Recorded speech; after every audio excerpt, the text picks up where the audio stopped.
Nah, syaratnya apa aja? Kalau teman-teman ingin mendapatkan uang hak cuti dan uang pesangon, itu ada syaratnya.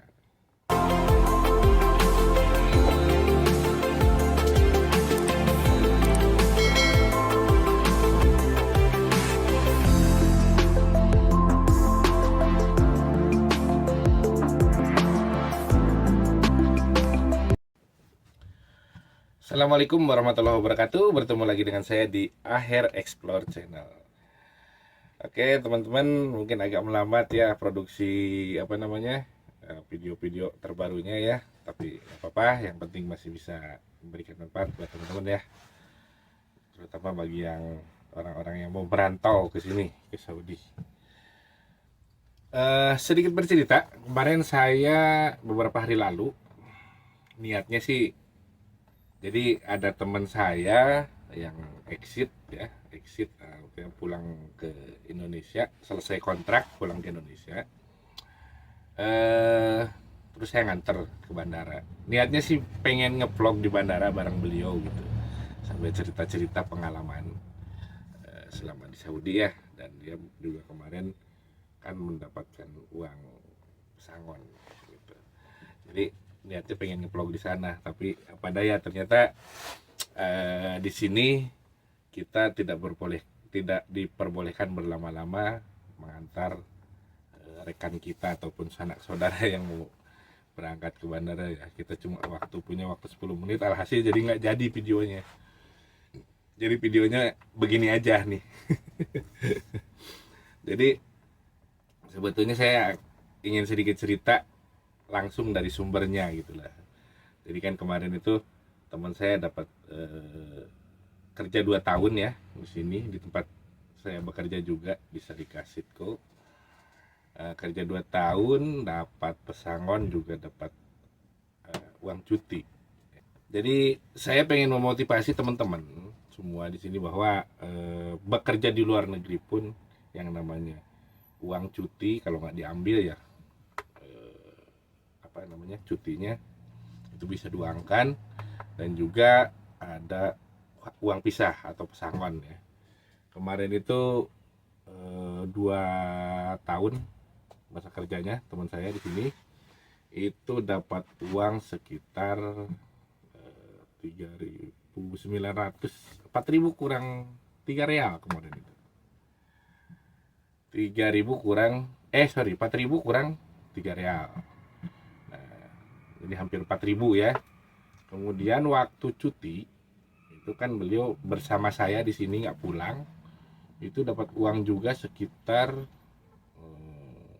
4 ribuan lah kalau nggak salah, 4 lebih, 47 kalau nggak salah dapat uangnya ya. Jadi lumayan besar kalau dikumpulin semua 2 tahun aja. Berarti kalau anggaplah dibulitin 4.000, 4.000 tambah 4.700, 8.700 teman-teman, kalau uangnya kita bawa sekaligus ya. Ya bedanya kalau pas cuti, pada masa cuti uang sudah dikeluarin duluan, jadi mungkin udah dikirim duluan sama beliau, dan terakhir dia juga dikasih uang cuti. Nah, syaratnya apa aja? Kalau teman-teman ingin mendapatkan uang hak cuti dan uang pesangon, itu ada syaratnya. Syaratnya adalah teman-teman harus terdaftar sebagai pekerja migran legal. Bagaimana caranya menjadi pekerja yang resmi? Tentu saja yang paling pertama teman-teman harus mengikuti proses, dari mulai proses bikin ID ya di Senaker sampai ke tahap PAP atau penyuluhan ya dari BP2MI. Nah, itu di vlog-vlog sebelumnya saya sudah jelaskan. Nah, yang kedua tentunya harus bisa kerja. Nah, di proses perekrutan tenaga kerja secara resmi, otomatis ada kontrak kerja, dan kontrak kerja itu bukan hanya ditandatangani oleh antara kita dan calon majikan atau perusahaan yang ada di luar negeri sana, tapi juga diketahui negara, yang dalam hal ini biasanya diwakili oleh Kementerian Tenaga Kerja dan juga Kementerian Luar Negeri ya. Jadi di surat kerjanya itu, perjanjian kerjanya ada berbagai pihak ya. Antara kita, calon majikan, PT yang memberangkatkan kita, dan juga itu tadi, dua kementerian. Dengan begitu teman-teman tercatat sebagai tenaga kerja migran yang terdaftar di negara, dan itu akan tembus ke negara penerima teman-teman. Jadi tidak hanya majikannya, negaranya pun mengakui. Makanya ketika di sini kita tanda tangan ulang ya proses perjanjian kerjanya, yaitu kalau di sini di Saudi namanya kiwa. Nah, kiwa itu perjanjian kerja yang kita tanda tangani secara digital ya kalau di sini. Jadi platformnya kita dari Google.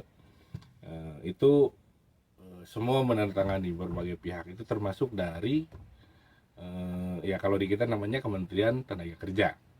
Nah, dalam perjanjian itu di dalamnya termasuk ada perjanjian uang pisah atau uang exit ya, kalau kita pulang tanpa balik lagi memperpanjang kontrak itu setiap tahunnya hitungannya 1.000. Jadi kalau 2 tahun 2.000 ya.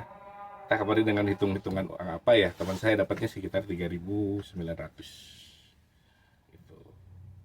Nah, kemudian termasuk juga ada hak cuti. Jadi teman-teman kalau terdaftar kerjanya di apa namanya, di kedua belah pihak negara gitu ya, teman-teman punya hak cuti.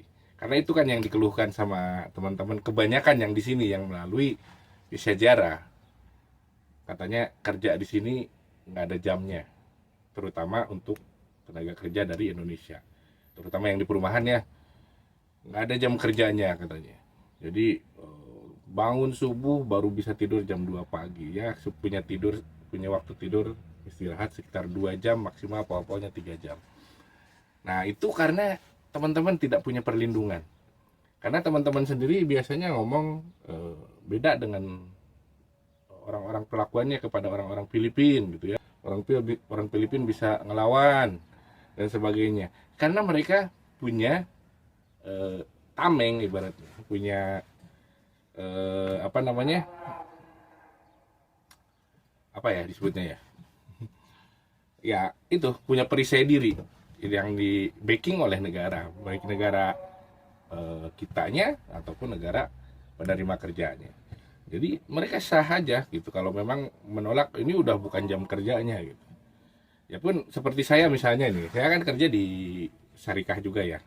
Cuma kebetulan langsung di bidang transportasi, tidak disalurkan lagi buat kerjaan misalkan di rumah, bukan. Memang di sini saya langsung ke Syarikah yang bergerak di bidang transportasi khusus anak-anak sekolah. Waktunya libur, Jumat Sabtu ya libur. Saya nggak diganggu gugat gitu ya. Kecuali sekali-kali mungkin biasanya kalau Jumat murni libur. Kalau Sabtu biasanya kalau ada bis yang harus diperbaiki, kita harus pergi ke pool besar ya, mau tidak mau, biar nanti pada saat hari Minggunya kita ready gitu, untuk ready to work lah, siap untuk bekerja. Nah, itu teman-teman. Jadi sebetulnya asiknya bekerja dengan apa namanya, dengan legal ya. Kita hak cuti dapat ya, tidak cuti pun diuangkan bisa, termasuk dengan tiket pesawatnya, makanya besar.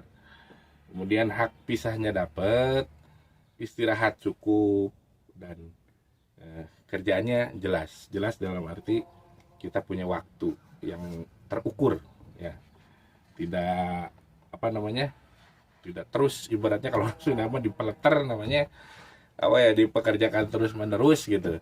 Nah, kalau di sini enggak, termasuk kita juga punya asuransi ya, walaupun tidak cover semuanya, tapi lumayan kalau sakit-sakit juga kita masih bisa berobat secara mandiri gitu, gratis. Oke teman-teman, segitu dulu vlog kali ini, semoga membantu. Saya tutup, bila taufiq wal hidayah. Wassalamualaikum warahmatullahi wabarakatuh.